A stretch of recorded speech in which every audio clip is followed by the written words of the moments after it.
É possível propriedade privada sem Estado?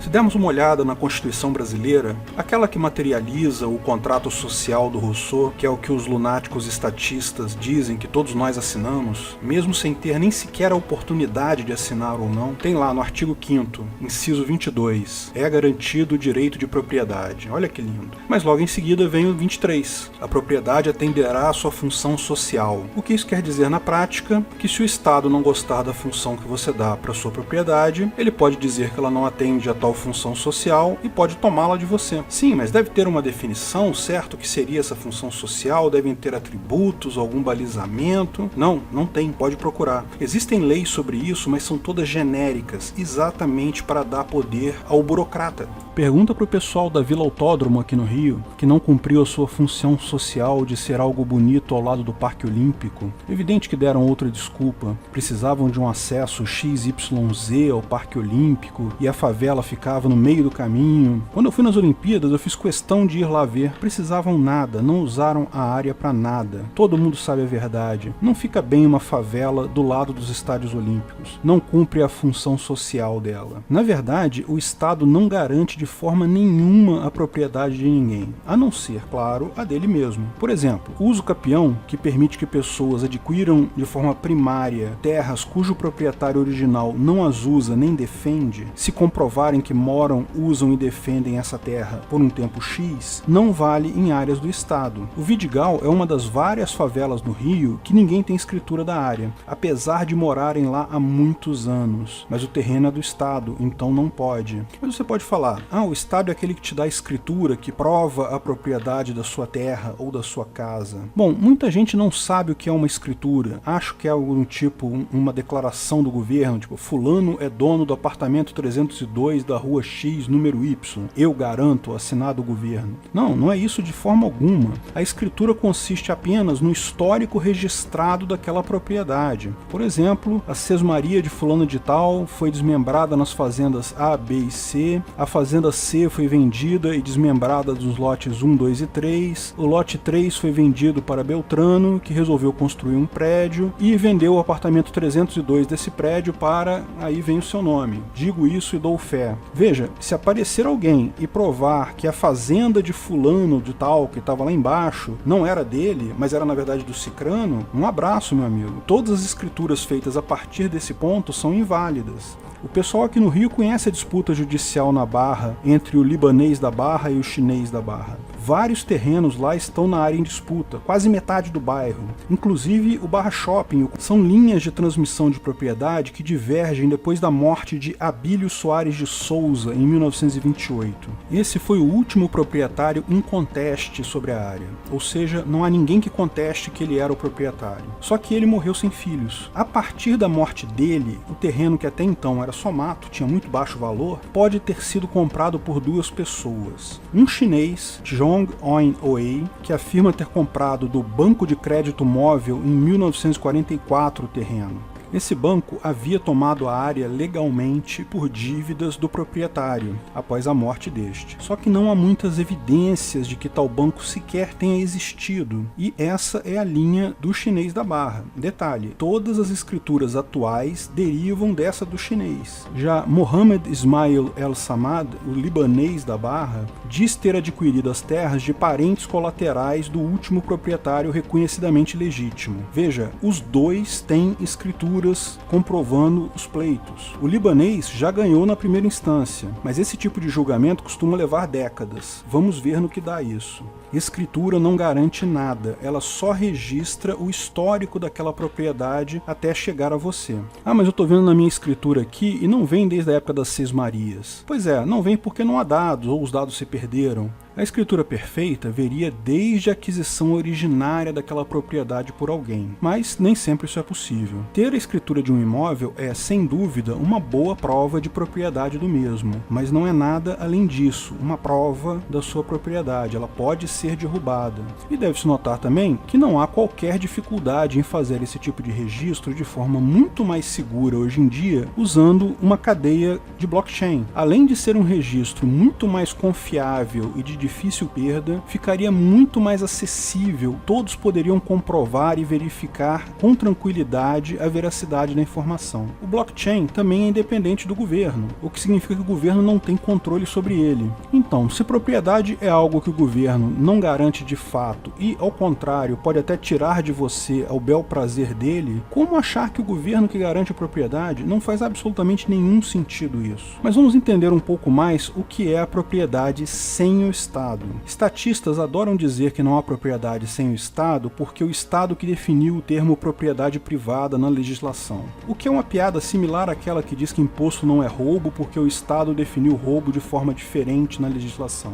Essas duas coisas são mais ou menos como dizer que antes de Newton escrever a lei da gravidade as pessoas ficavam flutuando por aí. É uma besteira. Essas coisas existem independentemente do Estado, porque não são criadas ou destruídas só porque alguém escreveu sobre elas. Propriedade privada existia muito antes de haver leis sobre propriedade privada, muito antes sequer de haver Estado. É um princípio jusnatural que deriva naturalmente da convivência humana. Antes de mais nada, o objetivo da propriedade privada é uma forma de resolver a questão da escassez. Nem todo mundo pode ter terrenos à beira-mar, é um bem escasso. Aconteça o que acontecer, enquanto houver sociedade humana, alguns vão ter, outros não vão ter. Isso é um fato inquestionável. Esse exemplo é fácil de entender, mas no final há um monte de recursos que sofrem de escassez. Praticamente qualquer recurso, com exceção de, talvez, por enquanto, o ar, há sempre mais gente querendo do que existe daquele recurso. Então todos sofrem de escassez. Uns mais, outros menos. Isso vale para qualquer recurso, desde a sua escova de dente, o terreno da sua casa ou alguma coisa que você use para ganhar dinheiro. Não há diferença nenhuma entre propriedade privada pessoal e propriedade privada dos meios de produção.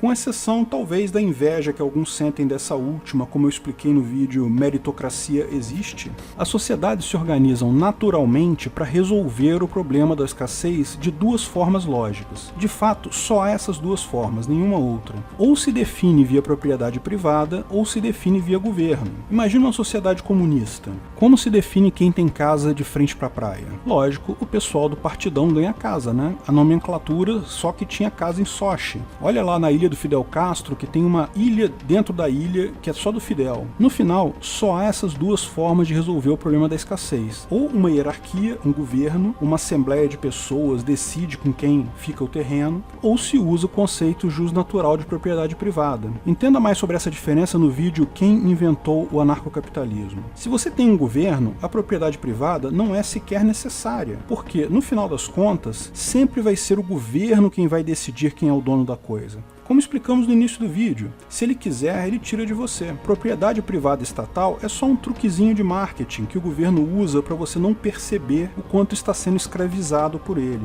O anarcocapitalismo adota a segunda, a propriedade privada jusnatural. Você nasce dono do seu corpo e pode adquirir outras propriedades via troca voluntária com outras pessoas. E também pode adquirir propriedade via homesteading ou apropriação primária. O primeiro que chegar numa determinada propriedade, demarcar essa propriedade, passar a usá-la misturando o seu trabalho com aquela propriedade e a defendê-la, esse se torna o seu proprietário. Essa solução é muito simples e principalmente é a natural. Ela emerge junto com a sociedade. Crianças de 6 meses usam esse critério para dividir brinquedos entre si. É meu, peguei primeiro. Propriedade é um conceito inato humano. Minha roupa, minha lança, meu carro, minha casa. Ninguém precisa explicar para ninguém o que significa ser dono de alguma coisa. Em nossa sociedade atual, até índios não aculturados, aborígenes isolados, compreendem o conceito. O missionário quer entrar na minha terra, na minha ilha? Não, não vai entrar na minha ilha, não.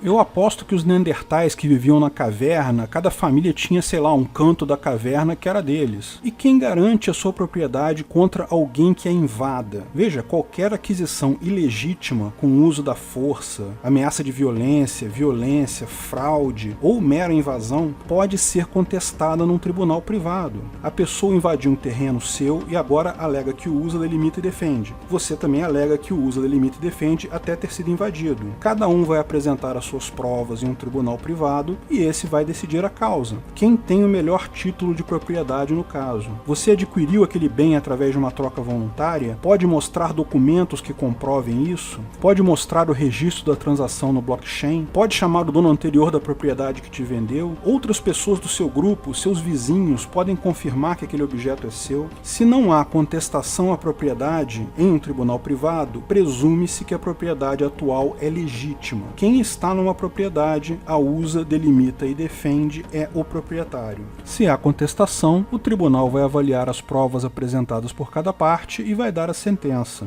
O tribunal privado precisa ser absolutamente neutro, porque como explicamos no vídeo qual o limite da justiça privada, o mercado garante que tribunais tendenciosos vão falir. E as pessoas têm incentivo de procurar o tribunal, porque você morar numa região em que todos os seus vizinhos acham que você é um ladrão é terrível. É muito melhor resolver isso num tribunal do que ficar enfrentando os vizinhos no dia a dia. Isso resolve até problemas históricos. Sabe aquela história de que todas as propriedades eram dos índios aqui no Brasil, então temos que devolver tudo? Pois bem, não há questionamento que realmente os índios foram os primeiros proprietários, mas há provas históricas que algumas propriedades foram vendidas por índios para portugueses. Se a propriedade foi vendida, a transação é legítima. Existiu, lógico, também aquisição ilegítima da propriedade, com índios que perderam a terra de forma violenta. Mas como também existiu aquisição legítima, a única forma de resolver isso é via um tribunal privado. Se algum descendente de índio tem uma prova de que determinada propriedade específica pertenceu a um antepassado dele, e tem provas de que a aquisição da propriedade pelo ascendente do atual proprietário foi feita de forma ilegítima, basta ele apresentar tais provas em um tribunal privado e o caso será resolvido. Caso não existam tais provas, presume-se que o proprietário atual é o correto. Não há nenhuma necessidade do Estado para garantir propriedade. De fato, é impossível termos propriedade privada com o Estado, porque ele pode tirar de você a hora que tiver vontade. A única forma de existir propriedade privada real e justa é sem um Estado coercitivo.